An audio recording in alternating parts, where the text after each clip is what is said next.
Est-ce que vous sentez que votre vie est déséquilibrée et que vous avez besoin de paix? Eh bien, restez avec nous aujourd'hui et apprenez comment vous pouvez contrôler votre vie plutôt que de laisser votre vie vous contrôler. Tout de suite à l'antenne.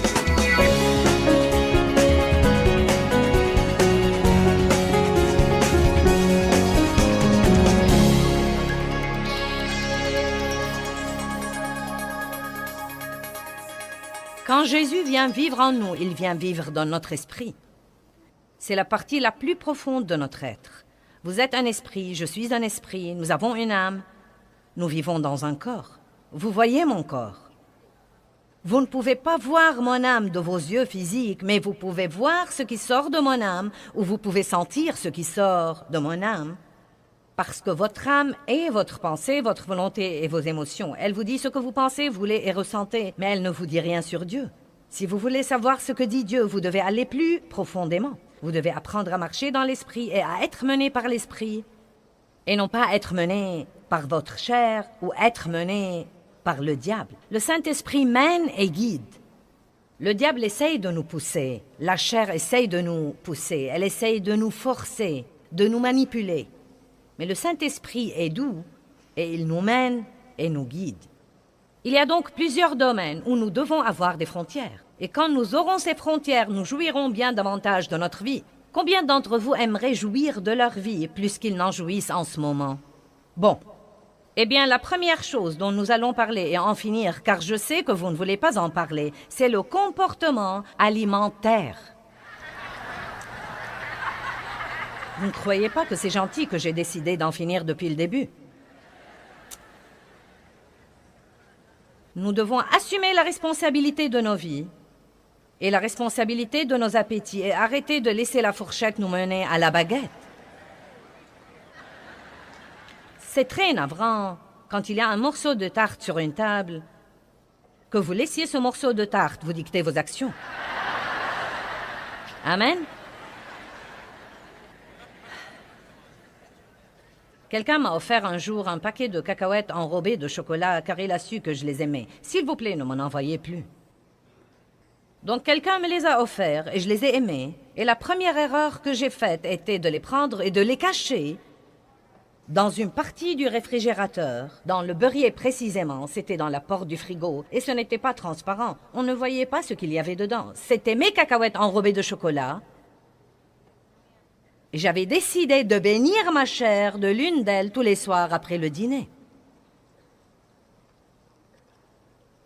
Mais vous savez, la chair est plutôt folle. Et elle n'est jamais satisfaite de ce que vous lui donnez. Pas pour longtemps. Vous lui donnez une, elle en veut deux. Vous lui donnez deux, elle en veut trois. Donc pendant, je ne sais pas, quelques jours, une cacahuète me suffisait. Et peu de temps après, ma chair m'a dit « j'en veux deux ». Puis elle m'a dit « trois ». Puis elle est arrivée au point où j'achetais des cacahuètes enrobées de chocolat et je les cachais dans le frigo. Et ça empirait et je me rappelle de soirées où je me levais de la table tellement repue que je pouvais à peine bouger et ma chair me disait « je veux ma cacahuète ». Combien d'entre vous comprennent que je laissais ces cacahuètes me mener à la baguette et que ce n'est pas la vie que Dieu veut pour nous et que ce n'est pas la liberté? Parce qu'il y avait une partie de moi qui me forçait à faire quelque chose qu'une autre partie de moi ne voulait pas. Je pouvais prier là-dessus autant que je voulais, mais j'ai dû prendre la décision de prendre le contrôle de mon âme. 1 Corinthiens 6, 12. Toutes choses me sont permises, admissibles et légitimes, mais toutes choses ne sont pas bonnes et utiles. Toutes choses ne sont pas opportunes et profitables tout compte fait. Toutes choses me sont légitimes, mais je ne me laisserai asservir par rien ou être sous son emprise. Donc voici plutôt ce que dit Paul. Il dit « Je peux essentiellement faire tout ce que je veux ». La parole de Dieu n'est pas une prison pour moi. L'Esprit de Dieu ne m'emprisonne absolument pas. C'est une frontière pour ma vie, et une frontière qui dit « Si tu fais ce que je te dis de faire, tu t'épargneras des ennuis ». Mais Paul dit « Je peux faire tout ce que je veux faire ». Cependant, certaines des choses que je pourrais faire ne sont peut-être pas la meilleure chose pour moi. Donc il dit « Vous savez, je peux sortir d'ici si je veux. Je peux trébucher sur tous les rochers, je peux tomber dans tous les pièges que je veux. Mais à quoi bon vivre comme ça quand Dieu nous montre une meilleure voie? Qui sait en ce moment, sans que j'ouvre ma bouche pour dire un mot de plus, que s'il fait systématiquement ce que ce livre lui dit de faire, sa vie sera dans une condition bien meilleure qu'elle ne l'est en ce moment. Vous voyez, il y a une chose intéressante à laquelle j'ai commencé à beaucoup penser. Nous vivons dans une époque explosive de connaissances. Non, mais tout ce que nous voulons savoir, nous pouvons lancer une recherche Google et la voir. Nous avons la parole à la télé, nous l'avons à la radio, nous avons des CD et des DVD, et nous avons des livres, et nous avons des séminaires et des conférences, et nous avons des églises. Et donc, pratiquement, nous savons probablement beaucoup plus que quiconque a jamais su dans l'histoire, et nous avons plus de problèmes que nous n'avons jamais eu comme société, et probablement dans l'ensemble, les gens mènent des vies moins pieuses que celles d'il y a 100 ans, quand les gens ne savaient pas autant que nous croyons que nous savons.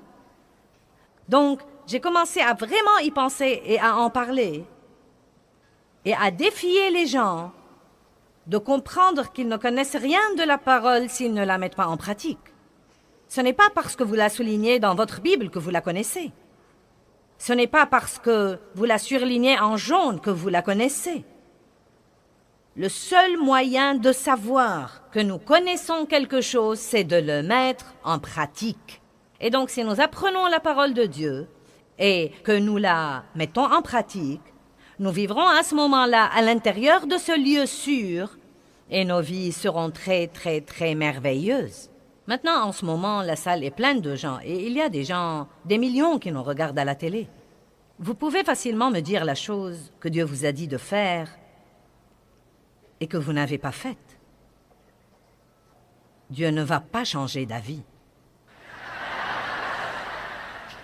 Si vous attendez pour voir s'il va changer d'avis, croyez-moi, il ne va pas changer d'avis.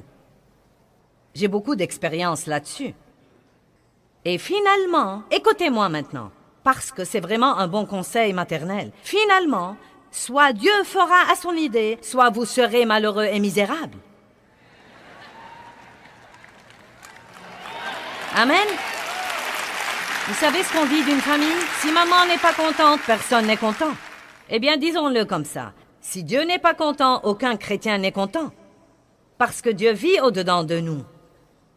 Et si nous voulons avoir la joie dans notre vie, nous devons faire tout ce qu'il nous dit de faire. Et j'espère pousser certains d'entre vous à dire ce soir, « Vous savez quoi, je ferai aussi bien d'en finir avec ça, et de le faire à la façon de Dieu, et d'aller de l'avant, et d'arrêter de lutter, parce que je suis malheureux. » Maîtrisez votre âme et contrôlez-la. Donc Paul dit, « Je peux faire tout ce que je veux, mais toutes choses ne sont pas bonnes pour moi. » Savez-vous qu'il y a beaucoup de choses que vous pouvez faire et vous en tirer et toujours aller au ciel? C'est vrai. Manger de la malbouffe tout le temps ne vous empêchera pas d'aller au ciel. Déclarer votre faillite ne vous empêchera pas d'aller au ciel. Gaspiller votre temps ne vous empêchera pas d'aller au ciel. Mais voici ce que ça va faire. Ça vous rendra malheureux et vous ne serez pas un très bon témoin pour les autres. Et nous devons comprendre que Jésus est mort pour que nous ayons une vie formidable et nous devons faire tout pour coopérer avec le plan de Dieu et avoir la vie qu'il est mort pour nous donner. Maintenant, Paul fonce. Les aliments sont pour le ventre et le ventre pour les aliments, et Dieu mettra fin à la fonction des deux et les anéantira. Mais le corps n'est pas pour l'immoralité sexuelle, mais il est pour le Seigneur, et le Seigneur est pour le corps, pour le sauver, le sanctifier et le ressusciter. Ce qu'il y a d'intéressant, c'est que Paul dit « Je peux faire tout ce que je veux, mais toutes les choses ne sont pas bonnes pour moi. Il faut donc que je me maîtrise. » Les deux choses qu'il mentionne sont notre appétit pour la nourriture et les appétits sexuels qui causent tant de problèmes pour tant de personnes aujourd'hui dans notre société. Maintenant, vous devez vous occuper de vous-même et vous devez vous occuper de vous-même puissamment et fermement. Vous devez prier contre la tentation. Jésus a dit aux disciples, dans le jardin. Priez afin que vous ne tombiez pas dans la tentation. Mais ils se sont endormis.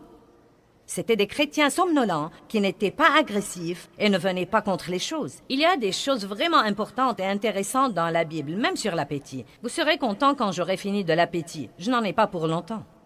Proverbe 23, 2 dit « Mets un couteau à ta gorge si tu es gourmand. »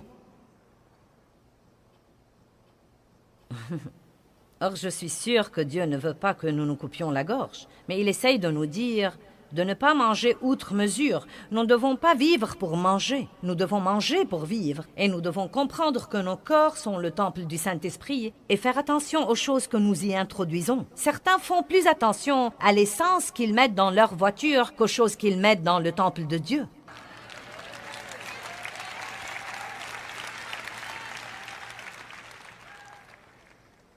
Ensuite, Matthieu 5, 29 dit « Si ta main entraîne ta chute, coupe-la. Si ton œil entraîne ta chute, arrache-le. » Là encore, il ne nous demande pas de couper notre main et d'arracher notre œil et de couper notre gorge. Mais pour moi, ce qu'il dit, c'est « Écoutez, vous devez vous maîtriser. Je vais donc partager avec vous certaines frontières que je me suis imposées dans certaines de mes habitudes alimentaires. Et peut-être que cela vous aidera. Peut-être que vous espérerez vous lever un jour et ne plus vouloir le truc. Ça ne va pas arriver. Peut-être que vous espérez vous lever un jour et ne pas avoir faim. Eh bien, ça ne va pas arriver non plus. Vous devez donc prendre des décisions si vous voulez vous sentir mieux. Combien d'entre vous voudraient se sentir bien quand ils vieilliraient? Ça dépend en grande partie de la manière dont vous vous occupez de vous-même en ce moment. Vous pouvez boire du soda toute la journée et du café toute la journée. Et plus vous vieillissez, plus votre peau va s'abîmer. Mais si vous buvez beaucoup d'eau propre et fraîche, vous serez absolument stupéfié de la beauté de votre peau. Pas seulement maintenant. Vous serez stupéfié de votre énergie. Et je n'essaye pas ce soir de vous donner une leçon de santé. J'ai plein d'autres choses dont je veux vous parler. Mais l'eau constitue 70% de votre corps. Et si vous n'en buvez pas assez, il n'y a pas une cellule ou un organe dans votre corps qui fonctionnera de la façon dont il est censé fonctionner. Eh bien, je n'aime pas l'eau. Eh bien, apprenez à l'aimer. Buvez-la jusqu'à ce que votre corps stupide vous dise « donnez-moi davantage ». Votre corps veut la chose à laquelle il est habitué, donc c'est parti.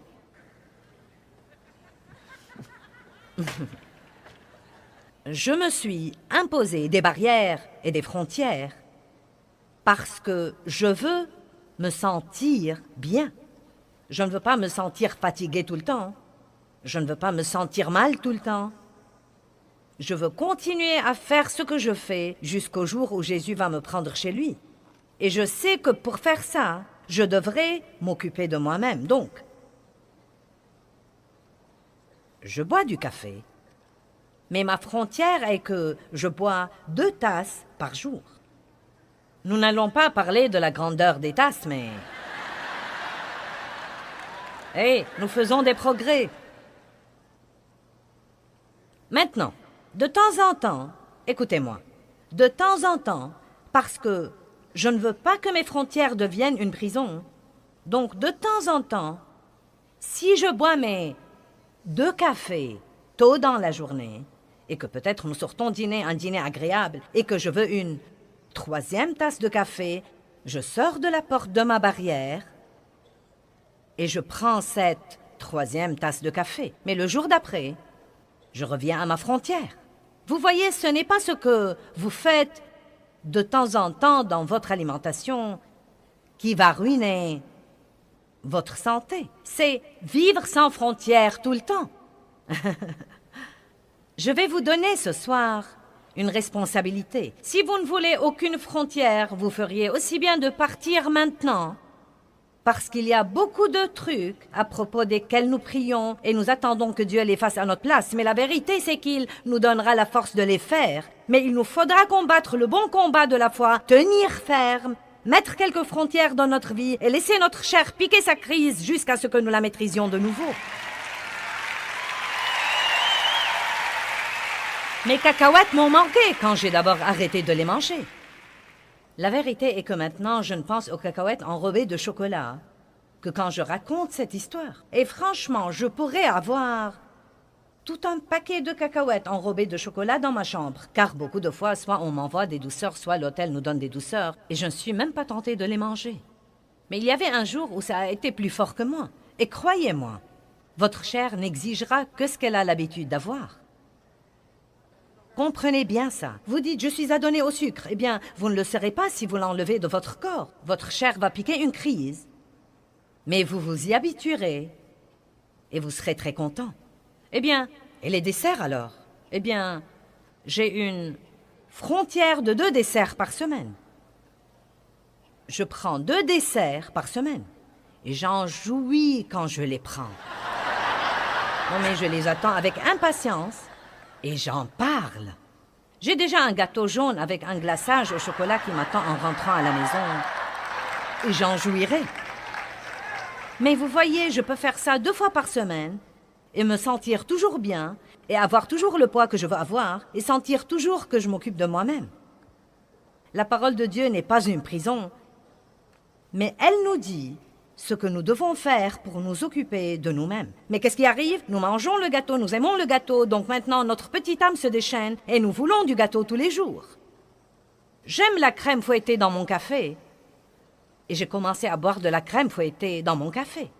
Et peu de temps après, mes pantalons sont devenus serrés. Donc maintenant, je jouis toujours de la crème fouettée dans mon café, mais ma frontière est 1 fois par semaine. Et demain est le jour.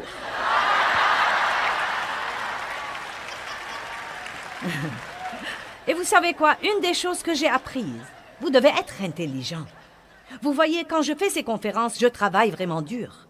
Et quand je finis, demain matin, je vous aurai donné tout ce que j'ai. Et ensuite, je dois rentrer à la maison et reprendre des forces pour pouvoir faire une autre conférence le week-end suivant ou le week-end d'après. Et j'aime beaucoup ça. C'est ce que je suis appelée à faire, mais j'ai appris que quand je finis et que je suis fatiguée, je dois faire quelque chose pour moi-même. Parce que sinon, je vais commencer à dire « Je ne fais que travailler. » Donc, vous savez quoi? Cette crème fouettée dans mon café demain va revigorer ma chair. Et ce petit peu de gâteau va revigorer ma chair. Mais je reviendrai ensuite tout droit à ma frontière, car je ne veux pas avoir une âme déchaînée. Allez, est-ce que quelqu'un est avec moi ce soir? Je ne vis pas dans une prison où tout ce que je fais tout le temps, c'est de me priver. Mais je refuse à mon âme le droit de me dominer et de me mener à la baguette tout le temps. Et je crois vraiment que nous sommes tellement excessifs. Soit nous ne faisons rien, soit nous faisons tout. Si je goûte à un biscuit, j'en mangerai une douzaine. Non, ce n'est pas vrai. Vous n'êtes pas censé vivre comme ça. J'aime beaucoup les pâtes et je pourrais en manger tous les jours. Mais j'essaye de me limiter à 1 fois par semaine.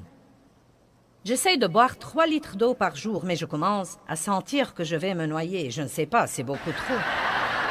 Mais on me dit que parce que je voyage beaucoup et que je parle beaucoup, je dois boire alors au moins 3,5 litres d'eau par jour. Quand je voyage et que j'ai beaucoup de décalage horaire, je dois parfois prendre des somnifères pour pouvoir dormir la nuit. Mais vous savez quoi? Je n'en prends pas plus de 2 nuits de suite parce que je ne veux absolument pas m'y adonner. Maintenant, peut-être que certains d'entre vous doivent prendre des somnifères tout le temps. Ce n'est pas une session pour vous donner mauvaise conscience. Mais j'essaie juste de vous faire remarquer que nous ne devons pas former des dépendances et que si nous nous imposons des limites, notre âme ne pourra pas nous dominer ou nous contrôler. Maintenant, là encore, ce n'est pas une session de critique. Certains d'entre vous sont peut-être obligés de faire quelque chose pour différentes raisons. J'utilise ceci comme un exemple, car c'est une des choses pour lesquelles j'ai mis une frontière. Et je veux que vous commenciez à vous demander, eh bien, quel genre de frontière personnelle est-ce que j'ai? Est-ce que je mets toujours une frontière, puis je l'enlève quand elle devient inconfortable?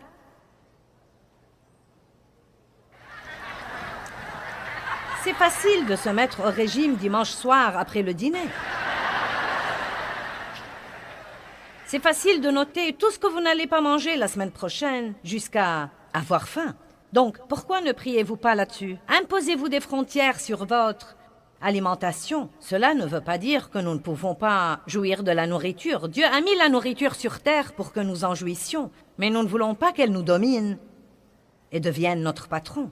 Êtes-vous prêts pour autre chose? Vous en avez assez de la nourriture, donc je passe à la chose suivante. Bien, parlons de l'argent.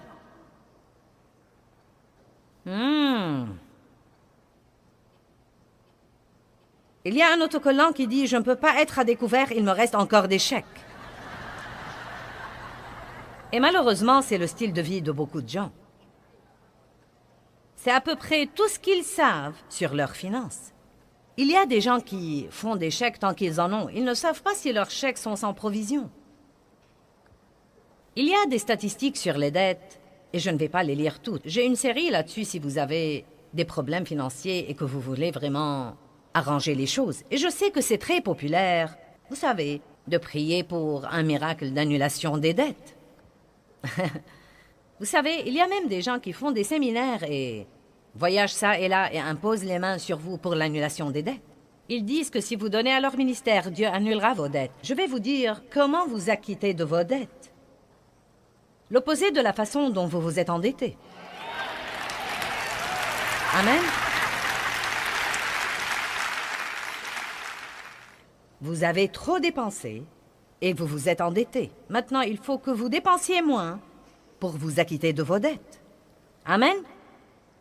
Vous savez, nous menons si souvent des vies désordonnées et nous attendons que Dieu vienne nous délivrer. Mais la vérité, c'est que nous n'apprenons rien s'il fait ça. Or, Dieu est un Dieu qui fait des miracles. Et je ne dis pas qu'il ne fera pas un miracle pour vous acquitter de vos dettes, mais je veux vous dire ceci. Et je le crois de tout mon cœur. Si nous faisons ce que nous pouvons faire, Dieu fera ce que nous ne pouvons pas faire. Mais si nous ne faisons pas ce que nous pouvons faire, donc Dieu ne fera pas ce que nous ne pouvons pas faire. La graine que nous semons, c'est de faire la partie que nous pouvons faire. Et donc, si vous êtes endetté, vous devez demander à Dieu de vous montrer la façon dont vous gaspillez l'argent et les endroits où vous dépensez votre argent. Si vous ne pouvez pas contrôler les cartes de crédit, vous devez arracher cet œil-là, couper cette main-là. C'est exactement ce dont parle ce verset dans Matthieu. Si votre carte de crédit entraîne votre chute, coupez-la. Si vous ne pouvez pas vous débrouiller, si vous allez au magasin et qu'il y a un tas de trucs en solde dont vous n'avez pas besoin, mais vous ne résistez pas à la pancarte 75% de remise parce que vous avez une âme déchaînée, peut-être que certains pensent, je croyais que nous assisterons à une réunion religieuse. C'est précisément le genre de truc dont nous devons parler à l'Église. C'est pourquoi les vies des gens sont un tel gâchis, et c'est pourquoi ils ne sont pas heureux. Et Dieu parle de ce genre de truc. La Bible dit, celui qui emprunte est l'esclave de celui qui prête, et que l'avidité vole la vie des personnes avides. Nous devons arrêter de vouloir tout ce qu'il y a dans le monde, et de le vouloir parce que quelqu'un d'autre l'a, et vouloir encore, et encore, et encore, et être prêt à faire n'importe quoi pour l'avoir. Je me demande combien de gens, même ici ce soir, se tuent pratiquement dans des travaux supplémentaires et des heures supplémentaires et ont beaucoup de pression dans leur vie et peut-être prennent des pilules pour les nerfs à cause de toute la pression sous laquelle ils sont pour posséder une maison qu'ils n'habiteront même pas.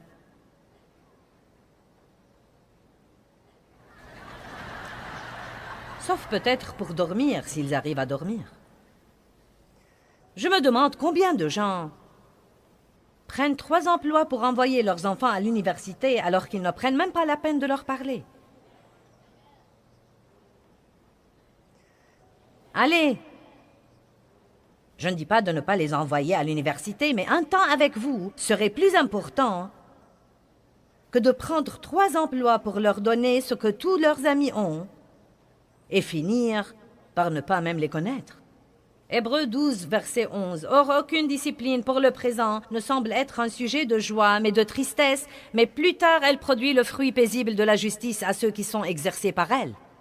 Donc, la moindre discipline, que ce soit boire 2 tasses de café par jour alors que vous en voulez 10, ou prendre la crème fouettée 1 fois par semaine alors que vous aimeriez la prendre tous les jours, aucune discipline n'est drôle en ce moment, ne semble être un sujet de joie. Mais mes chers, plus tard. Mais plus tard. Amen.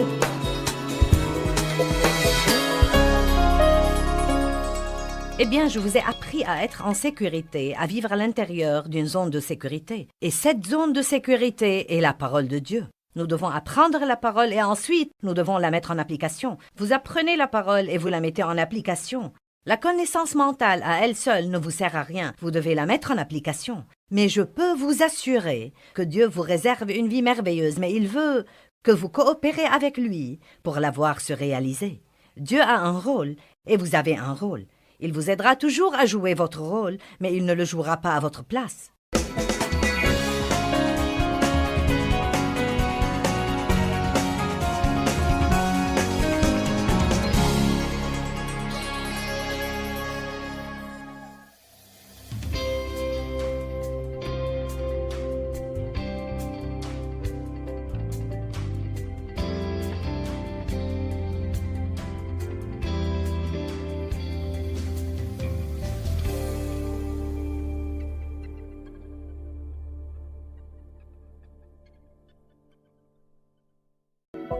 Eh bien, êtes-vous prêt à dépasser votre passé? En d'autres termes, y a-t-il des choses que vous auriez aimé ne pas avoir faites ou des choses que vous auriez aimé avoir faites et que maintenant vous n'y pouvez rien? Vous savez quoi? Il est temps de passer outre. Restez donc avec nous et apprenez à le faire.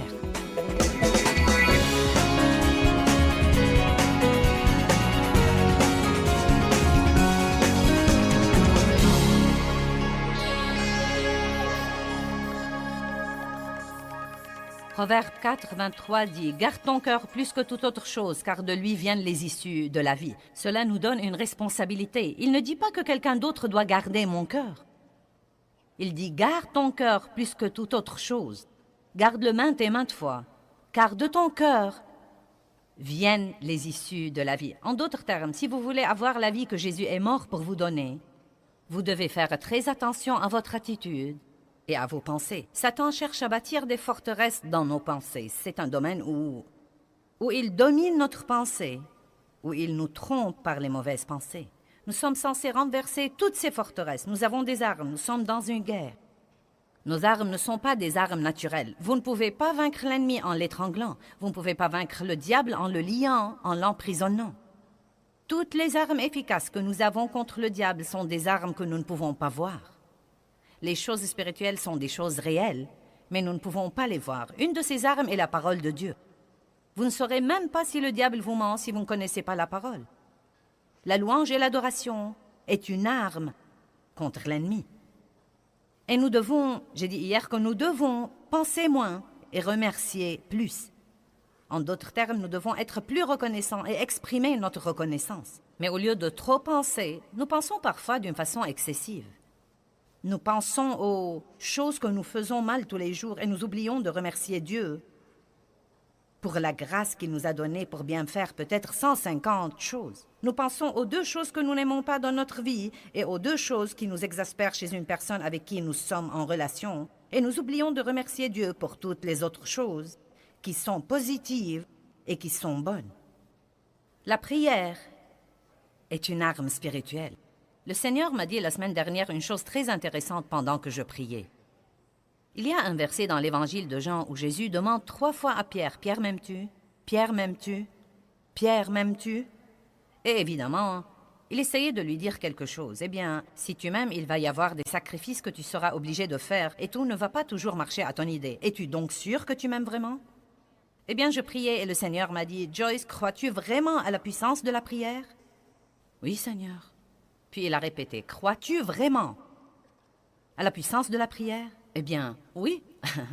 « Joyce, crois-tu vraiment à la puissance de la prière? » Au moment où je l'ai entendu me le dire 3 fois, j'ai su que le Seigneur essayait de me dire que la prière est probablement beaucoup plus puissante que nous ne le croyons et que nous ne le comprenons. La prière devrait toujours être notre première ligne de défense. Et si nous croyons vraiment, vraiment, vraiment à la puissance de la prière, comme nous aimons penser que nous croyons, nous n'essayerons pas tout ce que nous pouvons essayer avant de dire « Je crois qu'il n'y a plus rien que je puisse faire à part la prière. »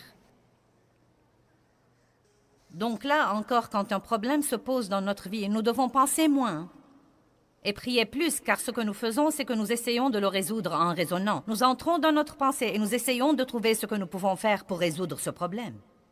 Et la vérité est que si l'Éternel ne bâtit la maison, ceux qui la bâtissent travaillent en vain. Et donc, quel que soit ce que nous essayons de faire, si nous ne mettons pas Dieu au courant de notre situation par la prière, car la prière ouvre la porte à Dieu pour intervenir et travailler, le diable fera à son idée dans nos vies. L'obéissance est une guerre spirituelle. Soumettez-vous à Dieu, résistez au diable et il fuira. Et là encore, nous pensons trop parfois à ce que Dieu nous dit de faire et nous pouvons nous en dissuader. Nous devons obéir et non pas voter sur ce que Dieu dit. Marcher dans l'amour est une guerre spirituelle.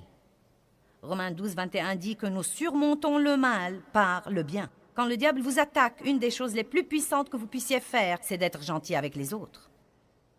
J'ai dit, quand le diable vient et vous attaque, une des choses les plus puissantes que vous puissiez faire, c'est de faire du bien envers les autres. Laissez-moi répéter. Quand le diable vous attaque, une des choses les plus puissantes que vous puissiez faire, c'est de faire du bien exprès envers les autres. Vous n'en aurez peut-être pas envie, mais vous pouvez le faire exprès. Aussi, passer du temps avec Dieu est une guerre spirituelle. Si vous marchez en présence de Dieu et que vous avez vraiment cette présence de Dieu sur vous, tout autour de vous et avec vous à tout moment, le diable ne saura pas quoi faire de vous. J'ai clôturé l'enseignement de la nuit dernière en disant qu'une pensée trompée engendre une vie trompée. Et mon message aujourd'hui est intitulé « Pensez à vos pensées ». Certains gens s'en fichent de leurs pensées. Vous devez penser à vos pensées. Si vous vous sentez déprimé, pensez à quoi vous avez pensé et dans un peu de temps, vous comprendrez pourquoi vous êtes démoralisé de cette façon. Si vous êtes troublé, pensez à ce que vous avez pensé parce que vous pouvez soit vous troubler, soit vous rendre heureux. Vous pouvez soit avoir une bonne journée, soit avoir une mauvaise journée à cause de vos pensées. Ne me regardez pas comme si vous ne saviez pas de quoi je parle. J'ai dit, vous pouvez soit être en bonne humeur, soit être de mauvaise humeur à cause de vos pensées. Vous pouvez soit vous rendre malheureux à cause de vos pensées, soit vous remontez le moral à cause de vos pensées. Le diable veut que nous croyions que nous sommes dans un piège et que nous n'y pouvons rien, mais je vous apporte la bonne nouvelle comme quoi il y a quelque chose que vous pouvez faire. Il y a quelque chose que vous pouvez faire au sujet de votre niveau de joie et au sujet de votre niveau de paix. Quelque chose que vous ne pouvez pas faire au sujet du diable et que vous pouvez faire pour avoir une meilleure vie. Et tout cela commence dans votre pensée. La pensée est le champ de bataille. Et si vous n'apprenez pas à penser comme il faut, le diable contrôlera votre vie.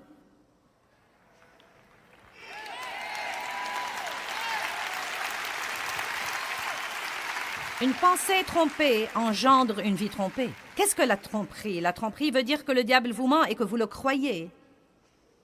Ou que l'ennemi qui travaille par une autre personne vous ment et que vous le croyez. Amen? Vous ne devez pas être trompé. En fait, la Bible nous dit, dans Matthieu 24, 4, « Prenez garde que personne ne vous trompe et ne vous égare. » C'est à nous de veiller à ne pas être trompés. Là encore, si vous ne connaissez pas la parole, vous ne saurez pas que vous êtes trompés. Mon père a abusé de moi sexuellement dans mon enfance pendant de nombreuses années, et donc, le diable a bâti beaucoup de forteresses dans ma pensée. Eh bien, tu auras toujours une vie inférieure, car tu es maintenant une marchandise sale et usagée. Puis j'ai découvert là-dedans que mon avenir n'est censé rien avoir avec mon passé. N'est-ce pas une bonne nouvelle? J'ai découvert qu'il n'est jamais trop tard pour un nouveau commencement.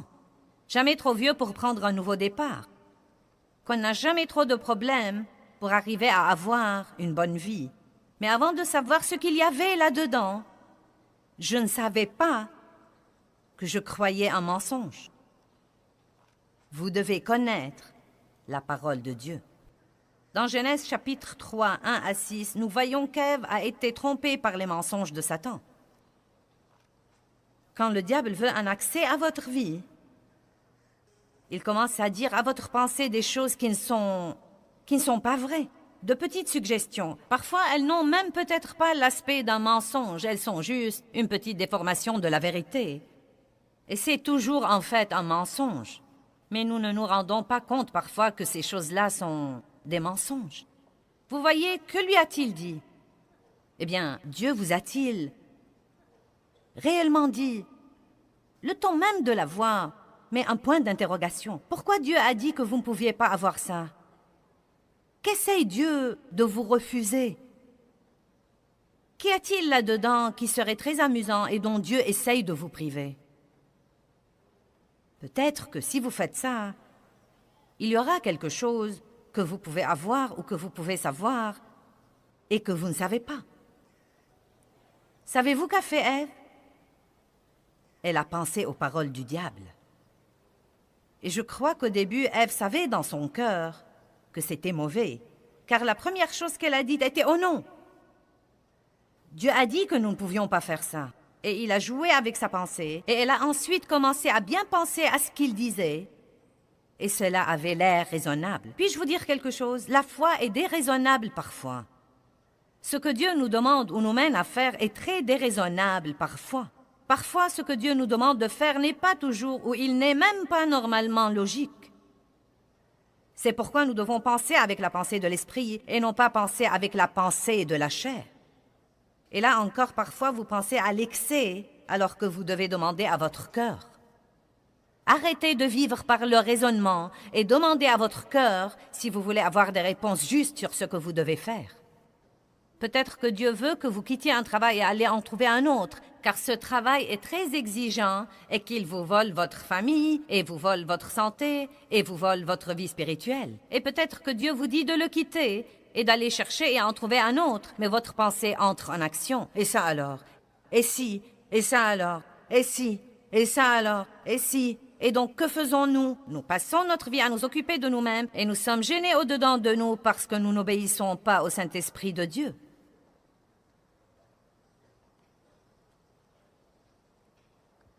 Laissez-moi vous dire quelque chose. Votre destinée ne sera jamais accomplie si vous n'apprenez pas à être mené par le cœur et non pas la tête. Car croyez-moi, Dieu m'a dit de faire des tas de choses qui étaient illogiques pour ma tête. Et beaucoup de ce que Dieu vous dit de faire n'aura aucun sens pour vos amis. Et ils vous diront que ça n'a aucun sens. Ça n'a aucun sens, ça n'a aucun sens. Eh bien, ce n'est même pas raisonnable, ce n'est même pas logique. Vous savez quoi? La sagesse du monde n'est pas la voix de Dieu. Ouvrez avec moi à 1 Corinthiens 3, verset 18. Et je ne suggère pas que nous devons tous sortir et voir à quel point nous pouvons être stupides, mais je vous dis que vous devez suivre votre cœur et non pas votre tête. 1 Corinthiens 3, 18 à 20.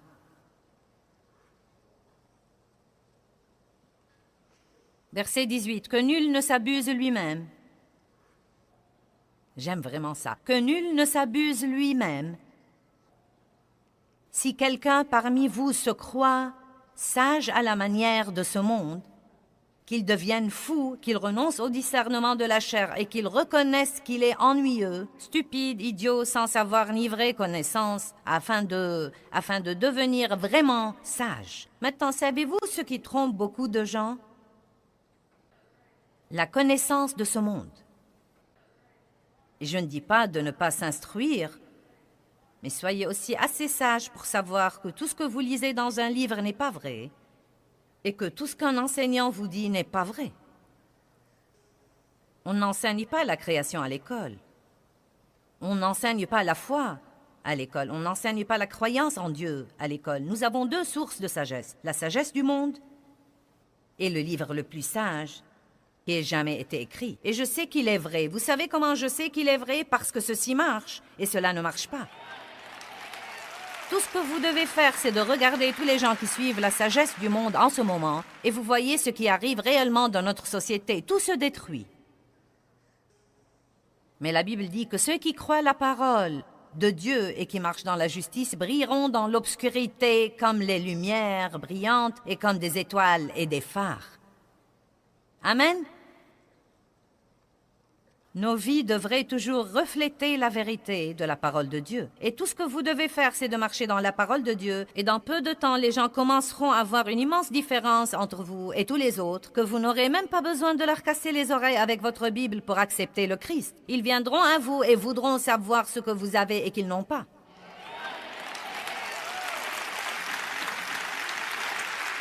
Et là encore, je ne critique pas l'instruction, car l'instruction est merveilleuse, mais je dis qu'il y a un discernement et une sagesse qui la dépassent de loin.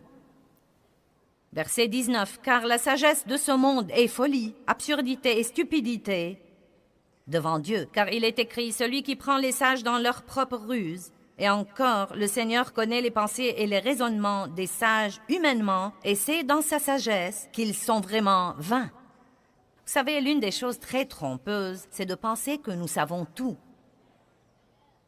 De penser que nous savons tout. Par exemple, aujourd'hui, quand vous avez appris que j'allais enseigner sur le champ de bataille de la pensée, vous avez dit « Oh, j'ai déjà lu ce livre-là. » Mais vous savez quoi? Tout ceci est signe que vous pensez déjà que vous savez tout et qu'il ne vous reste rien à apprendre là-dessus. Nous devons nous rendre compte, j'ai besoin de ça. J'ai besoin de ça. J'ai besoin de ça. Parle-moi, Joyce. Parle-moi, Seigneur. Parle-moi. J'ai besoin de ça et de cette aide-là. Vous savez, nous devons toujours être ouverts à ce que Dieu veut nous enseigner. Amen. Je vous prie d'ouvrir avec moi à Romains 12.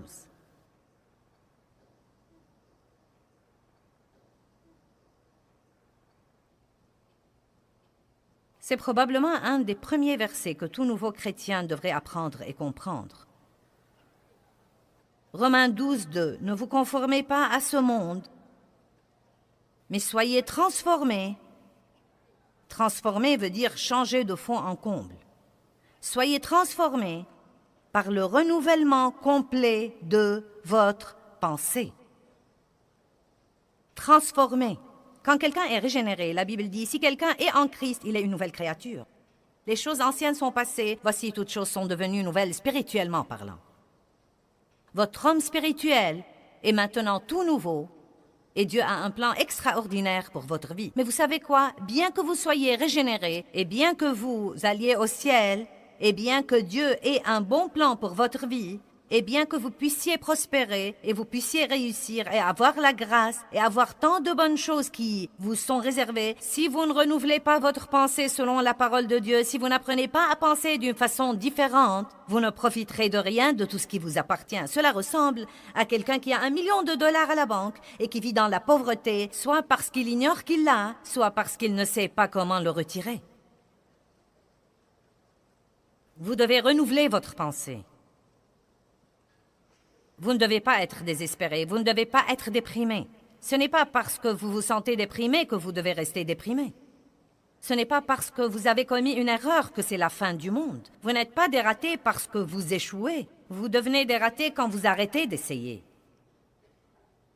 Mais vous voyez, ce n'est que quand j'ai commencé à lire la Bible que j'ai appris toutes ces choses-là. Alléluia. Ne vous conformez pas à ce monde, ne pensez pas comme le monde, n'agissez pas comme le monde, ne désirez pas ce que le monde désire, mais soyez transformés, complètement changés. Vous savez qu'une chenille se transforme en un beau papillon. C'est la meilleure analogie que nous puissions donner. Qui dirait jamais avoir un beau papillon qu'il puisse venir d'une chenille? Et beaucoup d'entre vous, comme moi, étaient des chenilles et deviennent des papillons. Mais il faut une transformation. Il faut un changement intérieur. Quelque chose doit se produire à l'intérieur de vous avant qu'il ne se manifeste à l'extérieur de vous. Aussi sauvés que vous soyez, si vous pensez toujours comme des pécheurs, vous n'aurez jamais une bonne vie. Soyez transformés par le renouvellement complet de votre pensée. Pensez différemment à propos de votre argent. Les pécheurs ne pensent pas à donner leur argent. Vous devez penser comme des croyants. Levez-vous tous les jours et pensez exprès, comment pourrais-je être une bénédiction à quelqu'un d'autre? Eh bien, croyez-moi, je ne pensais pas comme ça autrefois. Je pensais comment je pourrais amener tout le monde à faire ma volonté toute la journée. Mais j'ai eu un changement de pensée, et parce que j'ai eu ce changement, j'ai eu un changement de vie. Maintenant, je pense exprès que tout le monde dise exprès. La bonne nouvelle que j'essaye de vous apporter, c'est que vous n'êtes pas obligé de penser et de méditer et de tourner et de tourner et de retourner tout ce qui vous passe par l'esprit. Si vous connaissez la parole, quand une pensée destructive pour votre vie vous passe par l'esprit, vous le saurez sûrement, vous rejetterez cette pensée et vous pourrez ensuite penser à une bonne chose exprès, et quand vous faites ça, il produira du bon fruit dans votre vie. Avant que je n'apprenne ça, je me réveillais et j'ignorais que je pouvais choisir mes pensées. Et donc le diable venait et me remplissait l'esprit de pensées égocentriques et égoïstes. Il y avait des jours où je m'allongeais sur mon lit et où je me fâchais contre tout le monde avant même de sortir du lit. Allez, vous savez exactement à quoi je pensais. Je pensais à tout ce que Dave a fait hier et que je n'ai pas aimé, et à tout ce qu'il allait faire aujourd'hui et que je ne vais pas aimer. Et j'avais déjà tout planifié pour que quand il le fera, je saurai ce que j'allais lui dire. Nous avons eu 5 querelles avant même que je ne pose mes pieds sur le plancher. Et j'étais vexée avant même de me lever. Vous pouvez vous vexer émotionnellement. Vous pouvez vous attirer des douleurs physiques à cause de vos propres pensées. Alléluia. Oh, quel changement de vie que de se réveiller le matin maintenant. Et la première chose que je dis, merci Seigneur pour ce jour. Merci Dieu pour m'avoir permis de jouir de ce jour que tu m'as donné. Merci pour ma famille et mes enfants. Merci pour m'avoir permis d'être dans le ministère. Montre-moi les moyens dont je peux être une bénédiction aux autres aujourd'hui. Quel changement! Quelle transformation! Ne vous conformez pas à ce monde, mais soyez transformés par le renouvellement complet de votre pensée. Vous savez quoi? Je suis heureuse maintenant. Je suis heureuse. Et je me rappelle quand j'ai été victime d'abus sexuels et quand j'ai eu un mauvais mariage qui était destructif aussi. Je disais au Seigneur quand je priais la nuit, « Dieu, je voudrais vraiment être une femme heureuse un jour. » Car j'ai été si malheureuse. J'ai été si malheureuse toute ma vie. J'ai vécu dans la crainte et le souci et le tourment et la condamnation et la culpabilité. Je ne pouvais pas jouir de quoi que ce soit et je priais en disant « Dieu, je veux vraiment être heureuse un jour. » Et j'ai le plaisir de vous annoncer que je suis heureuse aujourd'hui.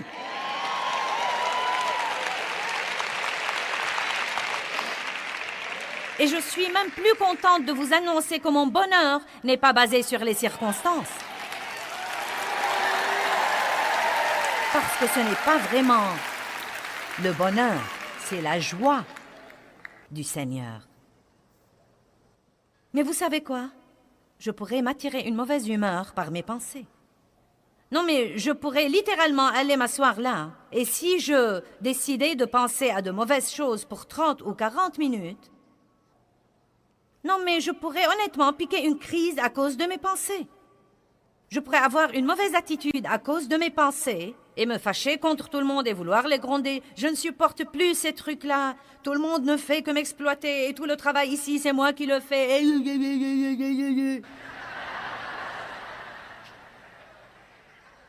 Écoutez-moi, vous pouvez vous aider vous-même. Certains d'entre vous ne devraient plus avoir les mauvais jours qu'ils avaient. Vous n'êtes pas obligé de passer vos jours dans la dépression et le désespoir et l'amertume et le ressentiment. Mais si vous continuez à vivre en attendant qu'une chose miraculeuse se produise quelque part, ou qu'un autre pasteur célèbre arrive en ville et vienne vous saluer de sa petite main chaude, je suis là ce soir pour vous dire la vérité. Vous pouvez résoudre vos problèmes en prêtant attention à la parole de Dieu et en l'appliquant à votre vie. Mais rien ne changera dans votre vie si vous ne changez pas votre pensée. Si vous avez des pensées puantes, vous aurez une vie puante. Laissez-moi le dire à nouveau et vous le faire comprendre. Je dois répéter ceci plusieurs fois parce que c'est une nouvelle toute nouvelle pour nous parfois. Croyez-moi, vous ne devez pas penser à tout ce qui vous passe par la tête. Vous pouvez détruire ces pensées-là. Vous pouvez dire non et vous pouvez aussi exprès remplir votre pensée de quelque chose de bon. Vous pouvez penser à ce que vous voulez vraiment penser.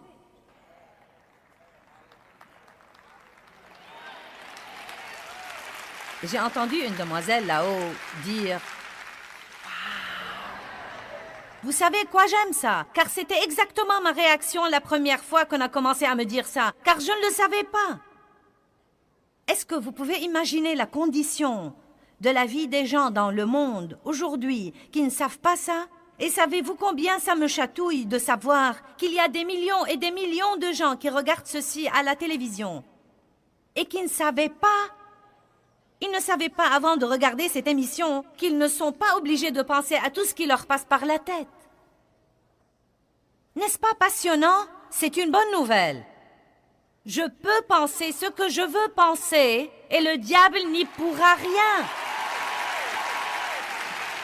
Il ne pourra pas me contrôler si je ne le laisse pas contrôler ma pensée. Voilà le problème. Je ferais bien de vous dire quel est le problème. Voilà le problème. Nous avons des mauvaises habitudes dont nous devons nous débarrasser.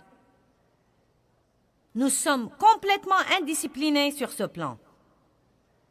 Il faut que nous travaillions diligemment avec le Saint-Esprit pour une période de temps systématiquement. Ce n'est pas parce que vous avez entendu ce message aujourd'hui que vous êtes supposé rentrer chez vous et ne jamais avoir une bataille avec votre pensée. Il va falloir combattre, combattre, combattre, combattre, combattre, combattre. Et c'est tellement mieux de combattre pour votre vie et pour votre victoire que de combattre tout le temps le diable qui essaye de vous tuer.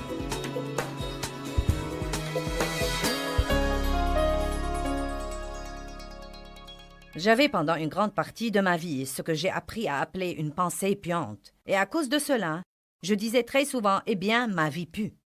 Si vous n'aimez pas l'aspect que prennent les choses dans votre vie, vous devez peut-être, vous aussi, changer votre pensée.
khắp phương trời vẫn nhớ tới quê hương.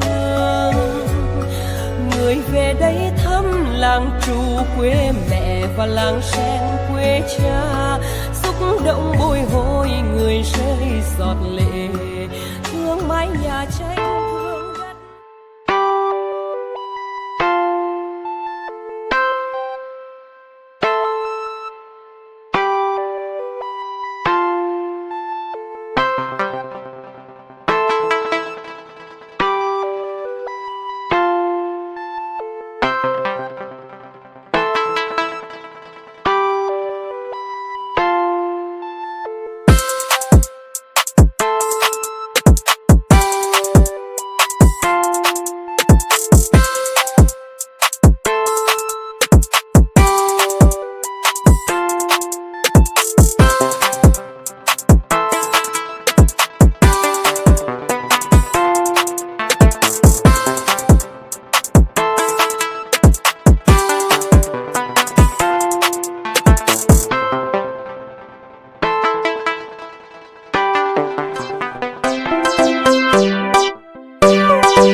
Thank you.